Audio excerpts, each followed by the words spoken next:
नमस्कार दोस्तों, एक बार की बात है। अविनाश एक बड़ा ही साधारण युवक था, लेकिन उसका सपना बहुत असाधारण था। वह चाहता था कि उसका जीवन सिर्फ एक नौकरी, तनख्वाह और रूटीन तक सीमित न हो। लेकिन हालात कुछ और ही इजाजत देते थे। मुंबई की एक आईटी कंपनी में उसकी नौकरी थी।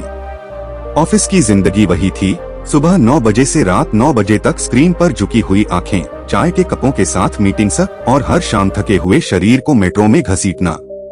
वह अपने फ्लैट में अकेला रहता था, दीवारों से बातें करता, खुद से बहस करता। वह जानता था कि वह इस जीवन के लिए नहीं बना, लेकिन साहस नहीं जुटा पाता। अगर नौकरी छोड़ी तो घर का खर्च कैसे चलेगा? अगर असफल हुआ तो माँ पिता क्या सोचेंगे? क्या सिर्फ सुकून के लिए सब कुछ दांव पर लगा सकता हूँ?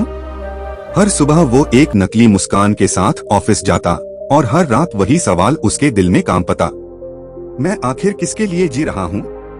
एक दिन ऑफिस में मीटिंग के दौरान वह थोड़ी देर के लिए फोन देख रहा था और उसके बॉस ने सबके सामने डांट दिया, अविनाश, अगर तुम्हारा मन काम में नहीं है तो दरवाजा वहीं है। पूरे ऑफिस में सन्नाटा। अविनाश ने कोई जवाब नहीं दिया, लेकिन अंदर से वह चूर हो गया। उस शाम वह सीधे अपने रूम पर नहीं गया। वह चलते चलते शहर की सीमा पार कर गया, जहां एक शांत सी झील थी। वहां वह बैठ गया और बहुत देर तक सिर्फ पानी की लहरें देखता रहा। पास ही एक बूढ़ा फकीर बैठा था। चेहरे पर झुर्रियां पर आंखों में गहराई थी। फकीर ने बिना कुछ पूछे कहा, बेटा, ये जो पानी है न, यह सब कुछ धो सकता है, लेकिन अपने भीतर का डर नहीं। उसे तो तू खुद ही धो सकता है। अविनाश चौंका। क्या इस फकीर को मेरी हालत पता है? अविनाश फकीर के पास बैठ गया और बोला, बाबा, मैं थक गया हूँ। हर दिन सिर्फ काम, तनाव और डर। मैं बस जी रहा हूँ, पर अंदर से मर चुका हूँ। फकीर ने मुस्कुराकर कहा, जो मरता नहीं है वही जन्म लेता है।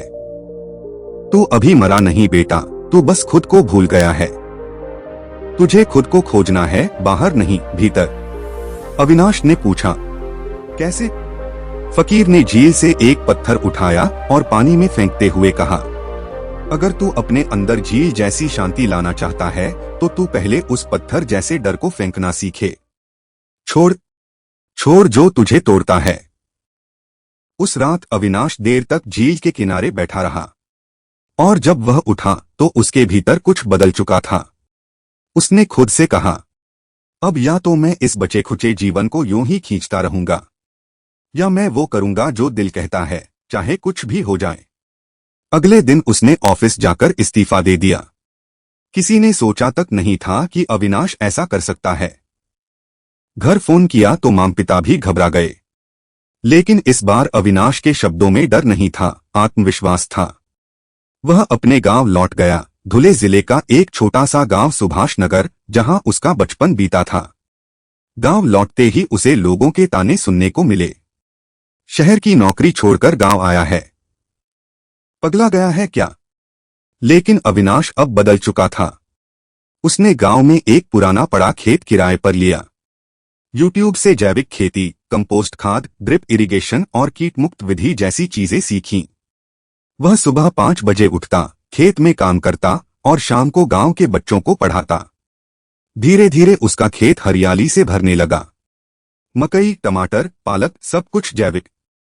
एक दिन एक किसान मेला लगा और अविनाश वहां अपनी उपज लेकर गया।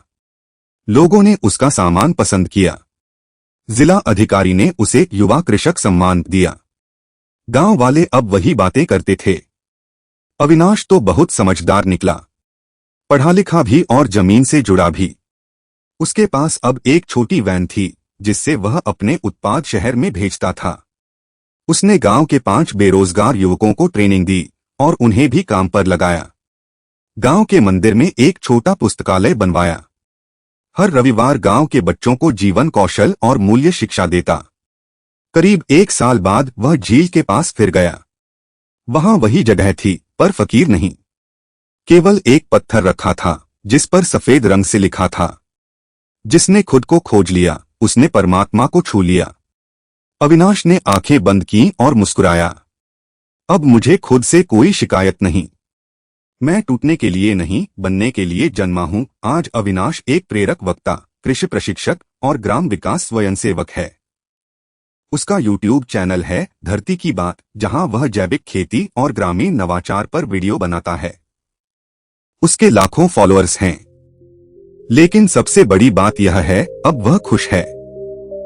उसकी माँ अब स्वस्थ है, पिता को उस पर गर्व है और गांव के बच्चे उसे गुरु भैया कहते हैं। हम सभी अविनाश जैसे हैं, एक भीड़ में खोए हुए जो किसी और की परिभाषा के मुताबिक जी रहे हैं। लेकिन जब हम अपने भीतर की आवाज सुनने लगते हैं तो जीवन बदलने लगता है। याद रखो, असफलता डर से नहीं आती, डर में जीने से आती है। जीवन छोटा है, पर अगर वह स्वयं की पहचान के साथ जिया जाए तो हर दिन एक उत्सव बन जाता है।